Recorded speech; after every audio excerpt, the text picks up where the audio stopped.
And sure. these poor kids, man, doing fucking roids at like 17, 16. They're not. Okay, it's like birth control for women. Same concept. If you take the younger you take it, it's going to push back your stages of puberty. Okay. Okay, that's what happens Okay. to women. So then, let's say they're off Plan B at like, I don't know, 26, 27, whatever. Yeah. They get the results of offset puberty at 27, 28. Okay. So like acne. Jeez, I didn't know that. Yeah. Holy fuck. So it's the same concept for a man. Your testosterone is not fully developed at that young age. There's barely nothing, man. Of course, you're not fucking huge, okay? But wait, just wait wait. it out, guys. Sweat it out. Your body and your family might fucking thank you. You know what I mean? 100%. For these fucking poor fitness influencers, man, they're just out there trying to give the good word, you know, just literally just, okay, like have fun, smile, enjoy, fucking go work out, be healthy.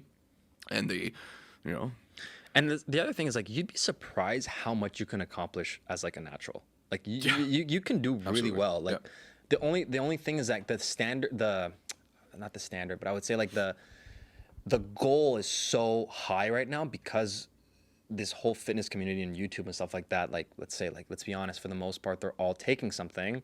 So like what youngsters are all consuming is this like perfect physique, and the goal, that sort of like standard is set so high, you can only achieve it with steroids. So they might see that, start working out for a few years, not see the results they want to see, and then they'll immediately jump to like that sort of like, okay, well, if this is not working, this is what I'm going to do next, right?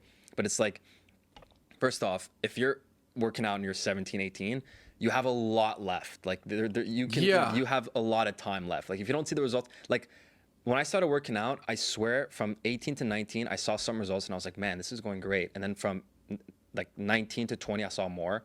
From 20 to 23, I'm like, oh shit, I'm getting like, it's like muscle maturity. Like the ways my muscles growing is just like, it's literally called muscle maturity. You know what I mean? And then now I look back at my old photos and I'm like, wow, like now I see the progress. Do you notice you get more vascular too? 100%. 100%. Yeah. It's there's so much you can accomplish as a natural, and but the problem is that like what they're consuming is not natural physique. What they're consuming is and it's the same thing for women. Same thing. Dude, do you think this girl is not like sucking in her stomach right now, or do you think she's natural right now? No, she's not. And social media is just putting it out there for everybody to see. Like, oh, look at me, this is the best shape I ever did. You know how many fucking pictures you took before that? Yeah. You know how many angles you did? Yeah, for sure. Like, come on, man. You have to be, like, it all comes back to self-love, self-care. Yes, okay, body positivity, okay, sure, at a certain point, okay? There's body positivity and being completely fucking unhealthy. Yeah. You have to make the difference between the both, okay? Because now I'm seeing body positivity shit and it's out of this world. Yeah, okay, like, come on, dude. Are you fucking kidding me? But one, if you want to be positive about yourself, get healthy.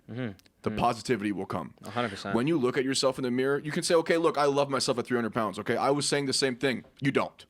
You don't, okay? Yeah. Your knees will thank you. Your lower back will thank you. Your heart will thank you. Your organs will thank you, okay? It's, look, body positivity is yes. Body positivity is good if you're a burn victim. If you're an amputee, if you have something deformed in your face or something is wrong with you, I am all for it. Yeah, 100%. But if you are 300 pounds and you're talking about body positivity, please, I'm asking you, I am begging you, please get in shape first. And then if you still have mental problems, okay, then go see someone or talk to someone. But I'm telling you, it will go away after you get healthy. 100%. Yeah. And like some people ask me, like, when you work out, don't ever look at like your physique as the immediate results. Wonder how you felt that day. Like look at, there are a lot of like sort of like smaller but quicker achievable goals that accumulate, and that consistency will like lead up to that physique that you want. But like, don't look at like, okay, I've been working out for a few months. How big are my arms? How lean do I look? No, forget about all that. You've been working out for a few months. How much sleep did you get? How much better is your sleep? Like how much anxiety do you have now? Do you have less anxiety? Do you feel better? Do you feel more mobile? Do you have more energy? Those are the reasons you should work out, because those are like goals that you'll see a lot quicker, and those should be enough for you to go back the next day. Absolutely. If you feel better and you get better sleep and you feel just better, you're gonna want to go again. and again and again. And before you know it, a year's gonna go by, and you're gonna look at a photo of yourself a year ago and be like, wow. Don't do it for you. Do it for 50-year-old you. 100%. Do it for 80-year-old you. Absolutely. Because we're seeing less and less 80-year-olds. And guess what? Have you ever seen a fat 70-year-old? No. Yeah. Because they don't fucking exist anymore. No, and it's true. It's like, and that's, and I'll be honest, and it sort of ties back to like what we were discussing earlier. Like, I was working out, and then I remember telling myself, probably when I was 21 or something, like, I'm like, I wonder, because I know a lot of people who used to work out with me at 21, and now they just completely off. They're not working out anymore. Like, now whether that means they lost all their muscle, gain a bunch of weight, like they don't do it anymore. And I remember saying like, I wonder at what age I'm gonna stop working out. I wonder when is it gonna be like my time where like right now I want to work out every single day, but I wonder when I'm just not gonna care anymore. And that day hasn't happened yet. I'm 25 years old now. I still work out every day, but now I'm glad I didn't, because now I'm like, hey, whether I want to or not, I owe it to my 50-year-old self to be in shape. And It's a part of you, man. it's a part of you. And I had seen this thing, I think like a week ago or something. And now again, I don't know the science behind it particularly, but I thought it was pretty interesting. It was like this gentleman saying that if you don't work out, you are not as healthy as a guy who works out and smokes. So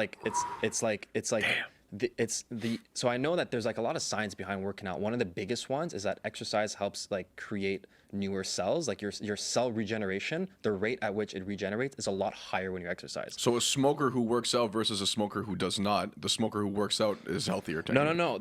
I'm saying if you smoke and work out, you are healthier than a guy who just doesn't even smoke but doesn't work out. You know what I mean? Yeah. Like exercise is the input of exercise is so high that it will actually, like, if you're smoking regularly but you still work out an hour a day, you are technically more healthy than a gentleman who doesn't work out and doesn't smoke. So you got to look at it that way, and you got to ask yourself So if you don't work out, you smoke, you eat like shit, you're basically just signing up for your own deathbed. I mean, we see it all the time. Yeah. We see it all the time. Like it's like I had done this research not too long ago, and it's like I think something like 85% of chronic diseases is due to like obesity, like a stupid number, like a ridiculously high number.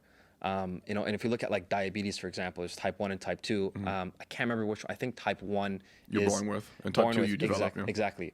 And like 90% of it is type 2. So think of it. Like, so the first one is truly like it's your body becomes what's called insulin resistant. Because your pancreas is just constantly creating insulin. So sugar, right? Is all this from exactly. all the sugar? But that's the first one where it's like you're born with it. It's your pancreas that's overdoing the insulin levels, and then your cells become insulin resistant. So now like it doesn't know how to regulate the insulin, so it just pumps so much of it, and that's how you get type 1 diabetes. Whereas type 2 diabetes is really like you consumed so much sugar which contains insulin, and then your cells